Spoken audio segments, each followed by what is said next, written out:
Good evening and welcome to another episode of Binspired on Vodcast, a weekly show that we've been bringing you special guests every week, hopefully have inspired you and give you an insight to their amazing achievements, their wonderful personal stories, which is kind of giving you a sense of excitement to sort of do your own initiative and hopefully will inspire you to achieve the goals that you want to achieve. Well, this evening, I'm really delighted to have a special guest who, you can say has taken a passion, personal hobby in some respect to a new length, a height, who gave up a meaningful, serious job in the city to pursue her own dream and to inspire millions of people out there. Now, you will get to know more about this. Stay with me for the next 40-odd minutes, where hopefully you will be truly inspired by my guest. Let me introduce you to Rosie Mazumder, who is... Hello, hi, thank you so much for taking the time out. Well, I was going to say who is the founder and editor of the Cake Master magazine. Hey, listen, we Bangladeshis, right, love a good mitai and a mishti. And you've taken it to a new level where effectively you've created a platform for anyone who is an aspiring, budding, budding, I was going to say cake maker, but somebody who loves making desserts, to showcase their work, to get inspiration, to share recipes and share tips. So over to you, really, for a longer and more of a where did it all start from introduction. Yeah, so I'm Rosie. I'm the editor and founder of Cake Masters magazine. This is the magazine. I have one here. I had a very normal kind of life, I'd say. I graduated from university. I went to Royal Holloway, studied economics and management there, and then I worked in an accountancy firm. And I always thought that would be my life. I thought my life would just be having a good job and going up the ranks and all that kind of stuff. Moved from accounting into banking, but I had always had that academic sort of flair in me. But obviously, having Bangladeshi parents, it was always, economics or business or maths or be a doctor, and it was never anything creative. I had the choice to take a technology or art subject for GCSEs, but my mum told me to take an extra science module. So that was the creativity was properly stamped out when I was growing up. But I always had that. I loved doing art and things like that. And it was actually while I was working, I went on a cupcake making class. And I loved it. I just could pick everything up so quickly, and I made really beautiful designs. And I thought this was really easy to do. I wish I didn't have to travel so far to come all this way to do a cupcake class. So that was how my first business idea came up, where I thought, although I have a regular job, it'd be great if I could organize a cupcake a bit more local to home, or a class local to home. And that's how I kind of had my initial thought of, well, what could I do? I would always think of business ideas. I love watching The Apprentice. I love watching things like that, reality TV show where people are giving tasks and they have to perform. I know it's heavily edited for TV and drama, but that kind of stuff inspired me. And it was really going to that first cupcake class that I thought, I'm going to start running my own cupcake classes. And it then sort of kind of put that into the timeline. So your first outing out, like Saturday afternoon, you go to this distance to go to this cupcake, making task, maybe with a friend, or you went with your partner or something. So with my sister, my mother, and my mum-in-law, we all went, and I think we had to travel about 3 hours out of London. It's quite up north. And it was just a lovely day, spending an afternoon. It was in 2011 that I think it was that we went to this cupcake class. And that's when I drove back down, and I thought, oh gosh, it was so fun and creative, and it wasn't too expensive as an activity would go. And I just thought, I'm going to look to see if I can find some teachers and I can run my own classes. And that would be my first sort of mini business while I'm working. I think that's what I sort of plan to do. Okay. So that's sort of the starting point of the creative juice flowing, right? So you've enjoyed cup making, you spend a day out, you spend X amount of money, but you're thinking, you know what, I can do this traditional Asian way. You know, there's like, it reminds me of that soap. I can make it at home with an aubergine. So, you know, like you said, you've had a serious job in the city. You're a banker. You've got other commitment. But where in, you know, timeline 2012, 13? I mean, this is post the 2008 recession. So, you know, you've gone past that bad phase. Where did you take that sort of initial thinking to setting up your first class or your first session? So, I mean, it was really difficult for me because I actually did have quite a good job, and this was right at the downturn of this recession. All the banks were being fined left, right, and centre, and I worked in a specific part of compliance, which is around the rules that banks have to adhere to. And obviously, there were all this mis-selling things going on, and compliance was heavily a very important function for the bank at that point in time. So I actually really enjoyed my day job. I felt really empowered. I felt like I was learning new things all the time. But I did have that little thing. I'm one of those people that loves to give myself a million things to do, and I will do a million of those things and cry when I can't achieve a million of those things. But I love keeping absolutely busy. So while I had a very busy job, I think I worked like 8 till 8 most days in the city. I would come home and start planning. And I actually didn't want to be the teacher myself. I didn't think I was good enough. So I actually looked for a teacher, and I reached out to her and I said, look, I'd love to organize some classes. I'm quite a good planner. This is my plan. Will you be able to teach this, this, this, and this? And she said, yeah, sounds great. Come to one of my classes and assess me as a teacher, be a student on my class and see if there's anything that you like, or if you like my teaching style. So I thought, okay, that's a great start. So again, I went to another class, but almost as an assessor. And she just came up to me and said, look, I don't need to be the teacher. You just be the teacher. And I just thought, no, I'm not qualified. I don't know anything. You know, I just did one class and now the second class. I have bought everything there is to do with cake decorating, but that doesn't make me an expert. And she was like, no, have faith in yourself. You'll be able to do it. So I actually trained. I did a 2-week crash course in diploma in cake decorating, and I became a teacher. And then I hired my first hall. It was a kitchen in a grammar school in Buckinghamshire. And then I got 10 people to pay me £60 to come to my class, where you would decorate 8 cupcakes, and you would be spending about 4 or 5 hours with me. And I literally it was more word of mouth. I did open up a Facebook page as well, and I called it Cake Masters. Made my own website on Wix, which I was extremely proud of, which design-wise, looking back at it now, was horrendous. But it was great. It was clickable and it was great. And I did my first cupcake class. And this is which year, about roughly around about 2011. 2011. Okay. Yeah. So from that day outing, I would say, you know, very bravely, mother-in-law and your mum and your sister, everyone together, you know, and a sort of an inspiration sort of sparked happen, and you've got an idea, and then few months later, you go about getting a school hall, inviting few friends and strangers to come to your session, which paid you enough to cover the cost. Yeah. Where did the the dollar signs, the pound sign? Well, you know what? I don't think I was ever motivated by money, because I think I had my day job. So that brought in a good income, and I wasn't really ever thinking that where some entrepreneurs have to be motivated by money because they need to make it work. I was kind of thinking, okay, £600, wow, I made it in 4 hours. That's amazing. And I just thought, okay, my costs and, you know, the hire of the kitchen, it wasn't too much. But then I did think that, you know, how could I do more? How can I, you know, get more people? Great, I had a full class of 10 people.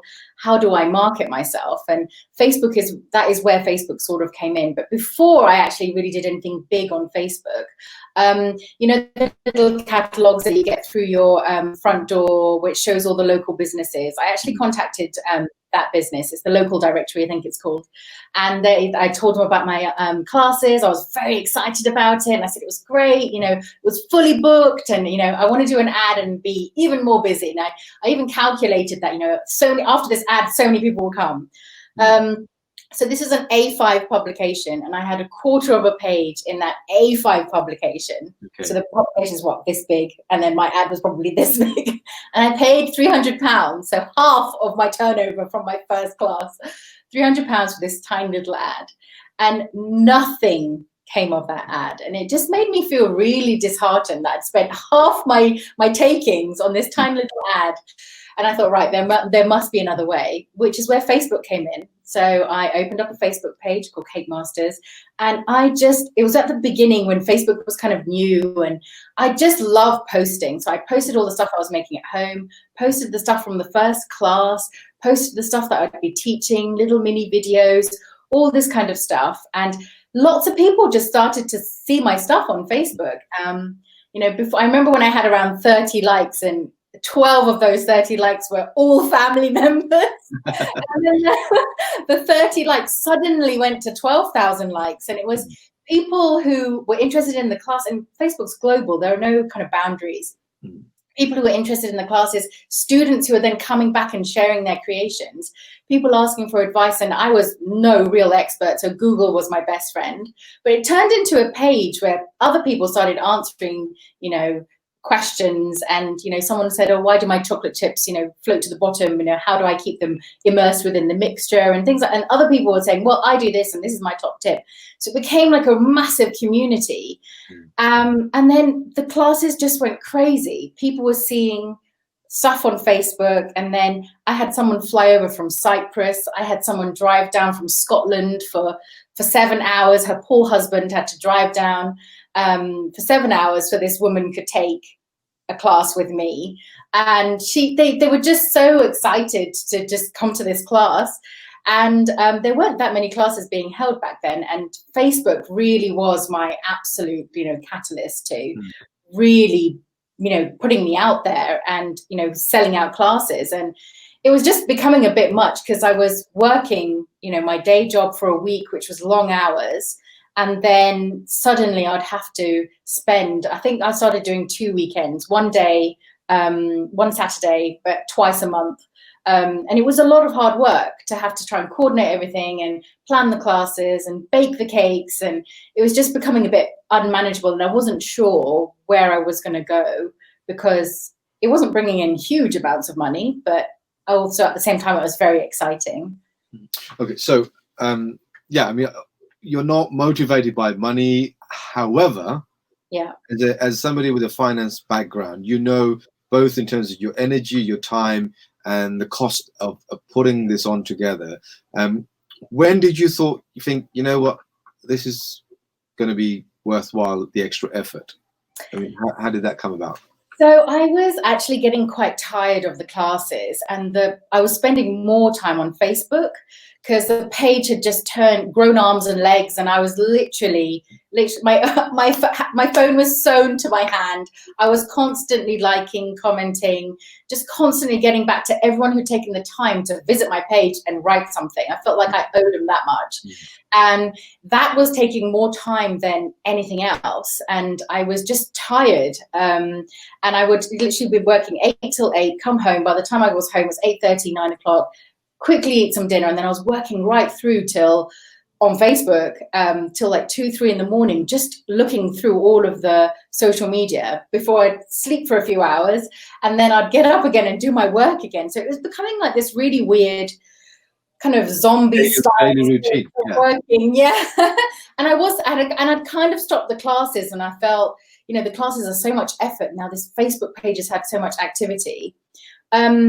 Facebook then went through a major change where, I don't know if you remember, when you first started with Facebook pages, you had a thing called a wall. So everyone who posted, it would come on a notice board type thing.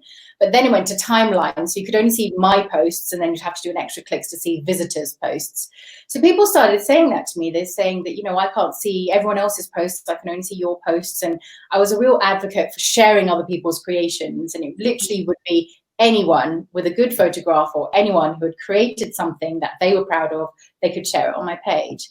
So it was at that point that I decided to pull together a PDF using Microsoft Publisher, riddled with lots of word art and clip art. I thought I was pretty awesome, bringing together, I think it was like a 4 or 5 page document. rainbow colored headings, awful from a design perspective, but I loved it. And I literally took people's creations and I said, look, I know Facebook's changed from wall to timeline, but here's a little document. It's free. Have a look. And here are all of the cakes that I've really liked this week. And people loved it. So that then turned into a free publication to a free digital magazine to then a paid magazine online. And then I was approached by a distributor to say, well, are you in the shops? Are you printed? People also wanted a printed magazine. Hello, we are kind of going really fast here, right? So, well, you're still doing your 12 hours. I'm still working. Yes, you're 12 hours of work, right? Yeah. Looking after the compliance of a major banking company. Yeah. Your 2 Saturdays a month, you're still putting on classes. I mean, I know you, so I can say this. Your poor husband probably has never seen you now for the last 6 months. Yeah. But then turning, we're all wizard on our desktop, putting together the old package together for a 4-page, which then becomes a regular, and people are now subscribing. Right? People are now subscribing to. They weren't subscribing at this point because I was still working and I just didn't know where this was all going. And then, so it became a free online magazine. And then I decided that, we would print it. So still working full time. I was looking up and investigating printers, and really to get the best cost, you had to order loads. So I told my husband, minimum order quantity with this printer is 1,000. And I remember the print agent came to see me during my lunch break while I was in the bank. He was so nice. I just said, I hope this isn't really awkward that you're just meeting me in Starbucks. He was like, no, this is really exciting. I'm really excited to hear your story. But we really want to print your magazine. And he actually reduced his margins just for me. I said, look, we're really going to struggle to, pay for 1,000 magazines because we don't have any subscribers. I don't know if I'll be able to sell these, 1,000 copies. And he was like, look, we'll do what we can for you. I'll squeeze my margin as much as possible. So we paid with our salary. We paid for 1,000 copies to be printed. Wow. And we probably sold 50. In our first sort of like excitement, we sold 50, and I thought, oh God, what am I going to do with 950 magazines? And it was just, oh God, have we made a mistake? And then when you start a subscription model, you can't sort of stop because people are going to expect 12 magazines. 12 lots of 1,000 that you've got to print. That's 12,000 already. We're working kind of from our home, which was a ground floor flat. There were boxes of magazines everywhere. And, I just moved from Lloyd's, where I was working, to RBS. I'd just been promoted. So in amongst all of this chaos that was happening with the business, I had just been promoted. I'd got this amazing job working for RBS. The salary was fantastic. I had a small team as well. The guy that recruited me in was planning on leaving, so I would have been ahead of before the age of 30. And that's something that I really wanted to try and achieve, or by 31, 32, something like that. And it was while I think I was probably 1 month into RBS, I got a phone call. And it was Pyrex, the bakeware, the glassware dishes. Yeah. They called me while I was at work saying, hey, we've seen your magazine. We want to advertise. And I just thought, oh, my God, I don't take adverts.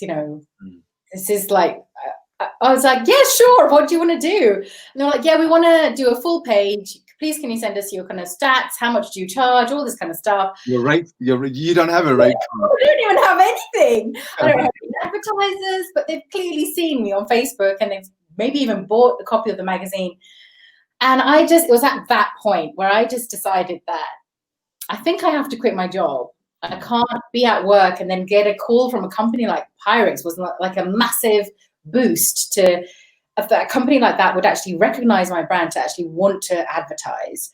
It was that night that I came home and I spoke to my husband and I said, look, Pyrex called, they want to advertise. And obviously they can, but how do I do this? I can't take these kind of calls while at work. And then after a long it was really a struggle because I had such a good job and I'd just been promoted. And it was just such a great opportunity for me to have excelled so much within this part of compliance, which was becoming hotter and hotter and hotter by the day. And it was really difficult, but I think we both decided that, you know, we have to give this Cake Masters a chance. We don't know what it is right now, but let's give it a chance. And we can always come back to our jobs if it doesn't work out. And so at this point, I want to, you know, as I said, it's like, it's your kind of baby, right? But yeah. as you mentioned, your partner, your husband, who's now sort of showing an interest. Apart from just being on the sideline, he's now showing an interest. So tell us how he became involved, and I guess the next phase, which is now the publication with a major brand advert supporting, endorsing your Cake Master magazine. Yeah, so after the call from Pyrex, I handed in my notice. I was still within my probation period, and it was probably the hardest thing I had to do, because going into work, you're around other professionals who've all gone to university, who've all got this good job, and who are all of the same caliber, and that is their life. That is what they're going to do. And they all thought I was handing in my notice to get another job somewhere else, paying even more money. And when I told them it was for a magazine and that they were like so confused, and it just made me feel like I was making the biggest mistake. And when I told my boss, he was like, but why? Why would you leave this job? And I actually ended up crying. I just felt sick. I was so nervous. And I'm like, here he is telling me that I'm making the biggest mistake of my life. I was just so emotional that day. And anyone that I'd sort of built a network with, I had to go tell them that, oh, hey, you know, I'm not going to be here anymore. This is my last week, because it was only a week's notice. None of them got it. And every person I told that I was leaving, I didn't want to say what I was going on to do. But if they asked, I sort of had to say. And it was probably the worst day. Like, I had the worst day. My last day at work was horrible because nobody got it. And I just came home, and it was only when I left the building doors that I just felt relief. Like, I've done it. The worst day's over. Everyone judged me for being a crazy person, but I'm gone now. I can focus properly on Cake Masters. So when we came back home, me and Yawer is really, my husband Yawer, he's a real big picture guy. He hates details. So he loves big picture stuff. So you can see things like right from a bird's eye view, and can structure everything for me. So we sort of had, at this point, saved up enough money for a deposit on a house. So the next, you know, traditional step would have been to buy our own house, come out of rented accommodation. And we decided that we were going to use this deposit to start working properly on Cake Masters. And so I quit my job in April 2017. April 2004. October 2014. And my husband actually quit his job in January 2015. So 2015 was our first year as husband and wife, living out of our flat, trying to make Cake Masters work. So he was more around the strategy and the structure and what kind of website solution we'd need, and understanding the finance behind it all, and what kind of key milestones that would need to sort of hit to make sure that we were doing okay in a launch sort of phase of a business. I mean, a lot of it is gut feel, a lot of it is luck, a lot of it is just damned hard work. I could say that year was probably the year that we've worked the hardest. You know, we were literally we turned the dining room into our office space, and we would literally work till our eyes could not stay open anymore, fall asleep, and then again, all over again, in our pajamas, drag ourselves to the office, and then just work. You know, in this COVID world that we now live in, you guys are the pioneers of working from home. You know, I do feel like now that I'm working from home again, it brought back those memories of working in a home. I felt like I'd gone back a load of steps, because that's how I started my journey. But because of unfortunate times, I guess, and technology is incredible to be able to work from home. And excellent. We're sort of halfway through the show. If you've just joined us, you're listening to This Week Be Inspired show, where I'm talking to Rosie Mazumder, who is the brains, the founder, the editor of Cake Master magazine. For those who have a sweet tooth like me, I can never say no to a jalebi. But this is not just about jalebi. This is about all sides of cake. And I'm sure once you finish watching this, you can go on social media and see the amazing array of products, service, and features on her magazine and her social feeds. So coming back to Yao, like as you being giving up your job and RBS, people thinking, what is this? What is she going on to? Yeah. And then a few months later, your husband gives up his sort of serious job and a steady income and an opportunity to progress and climb the social ladder of corporate world. Sorry, not social. You're both in your dining room, picking up the phone, trying to sell advert space. Hopefully, you now got a rate card, which is very great. Talk us about the first few big moments of starting effectively a brand new. I mean, I'm just going to drop Nadia Hussain. She hasn't come onto the scene just yet. The food market, it is huge. Every TV show, every Saturday morning shows, it's all about food. But you're kind of like a spectrum of the dessert, as in the, like after. Obviously, you can have your dessert before if you want, but you're coming as after, the kind of the delicate. That market is huge, Yeah, and it was at the downturn of the. How did you, as a newcomer, tap into that market? Yeah, so I think we were quite lucky that the Great British Bake Off had just started, and it was a downturn in the economy. A lot of people were making a lot of things at home, so paper crafts, knitting, sewing, and baking were really up in the market. So obviously cake decorating is you bake the cake and then you make it look nice. So which is what my magazine focuses on. It teaches you how to make sugar flowers, how to cover your cake properly, how to make little decorations and stuff. So we felt like there was enough food magazines out there or cake magazines out there talking about how to bake, recipes and stuff.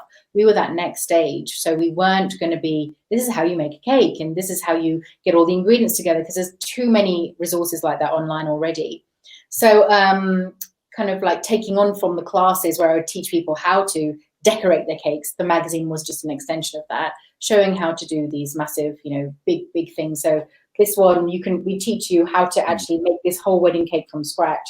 But then we have like simpler things where painting has become really trendy as well. So this was like painting on buttercream as well. And it looks really difficult, but we have loads of really easy step-by-step to show you. But I think at that point in time, because of the Great British Bake Off and because a lot of companies, Tesco's, grocery stores were actually investing in products for cake decorating, we had entered the market at a really good time. And we actually went into newsstand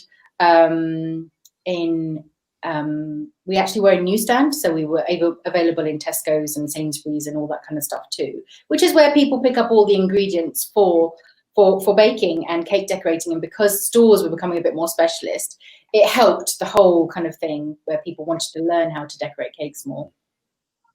So where did you, like, there's a team of two, when did it sort of, grow or sort of not just the staff numbers, but in terms of the reach, how did it go about?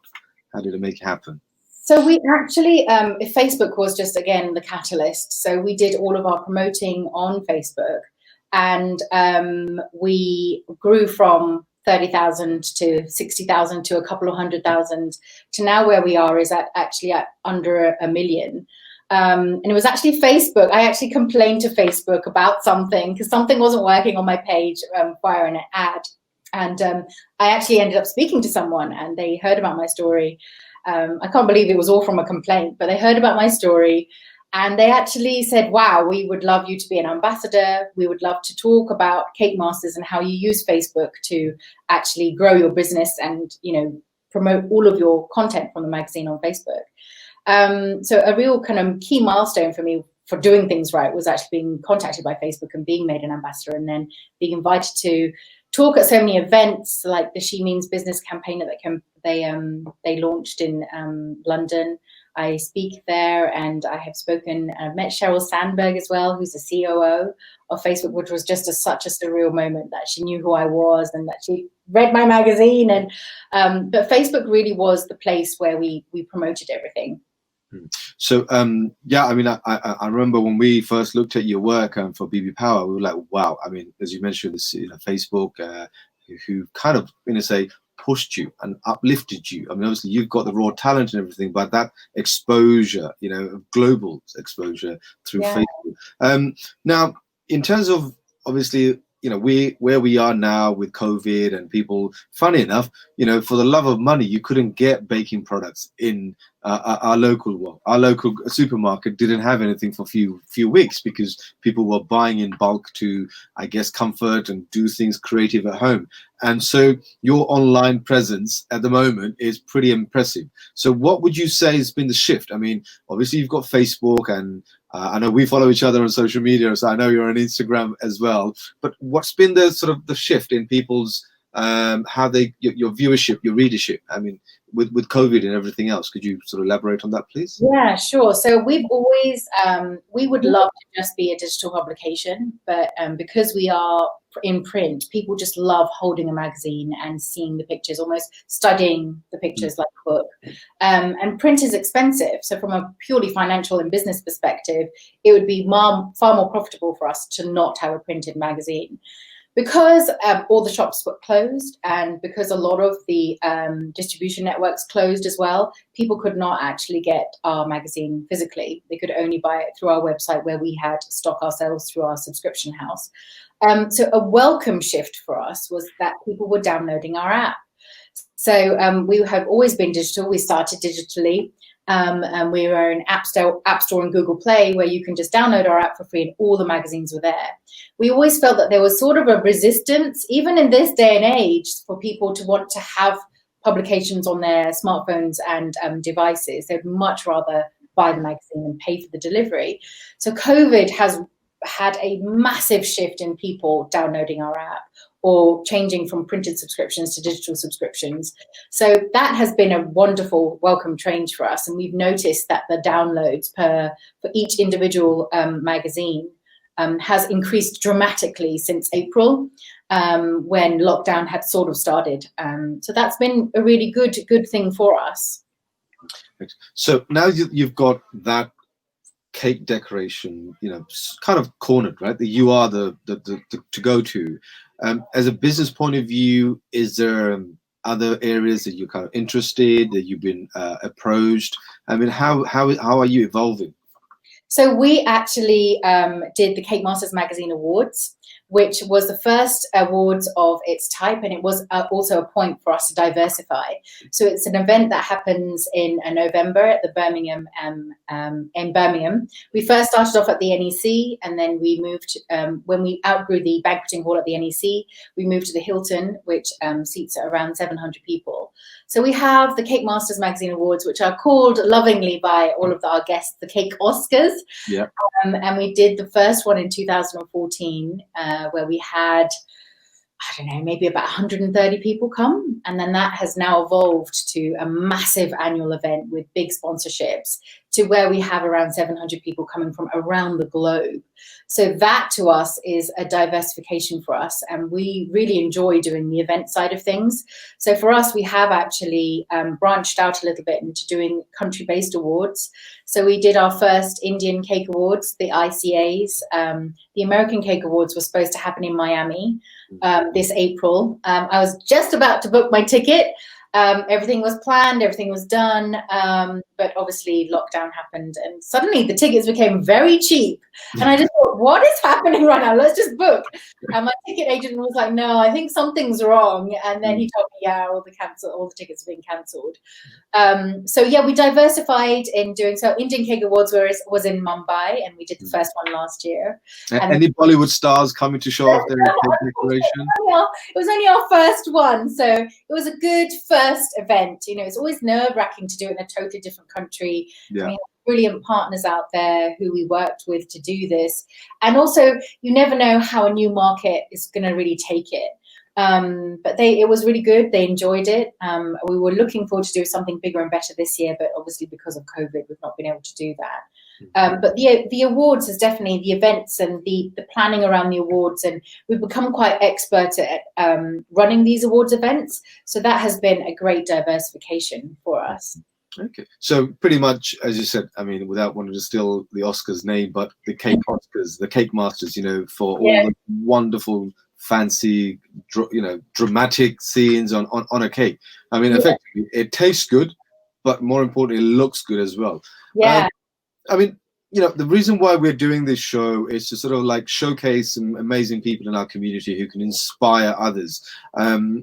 You're, as I said, a British Bangladeshi entrepreneur, and extravagant in terms of what you've done. From a traditional, mum and dad, banker, lawyer, doctor, engineer. The typical, the sort of the pressure that we get all put on to become one of those stable income person who've taken a creativity and is now has got this amazing digital as well as a paperback publication to now global awards. I mean, hopefully when COVID is over, North America, Europe, Australia, India, if you've done it in India already, it can only go bigger, right? What advice can you give to a person at home who thinks, you know what, not only will I want to go and download your magazine and make my cake, my kid's birthday cake, look extravagant and have that Spider-Man or whatever, looking great. What advice can you give to them, to sort of pursue? Because, not necessarily sort of bunk your parents' ideas, but, to be creative. And I think it's always good to be creative. And I think if you are one of those people who have always had one of those ideas or wanted to be an entrepreneur, we have a lot of friends who have really great jobs in the city, but they've always wanted to do entrepreneurial things or test things. I mean, it's a fact that not all businesses last, but you can always prepare to sort of succeed, or you could prepare to sort of test the market and see, do I have something? Does my idea have legs? And you don't have to have the most amazing idea, but any advice I give is always do it while you're working, while you have a job, while you have steady income. Don't give it all up and just sit there one day with no income coming in and think, right, how am I going to do this? Oh my God, I've got no money coming in.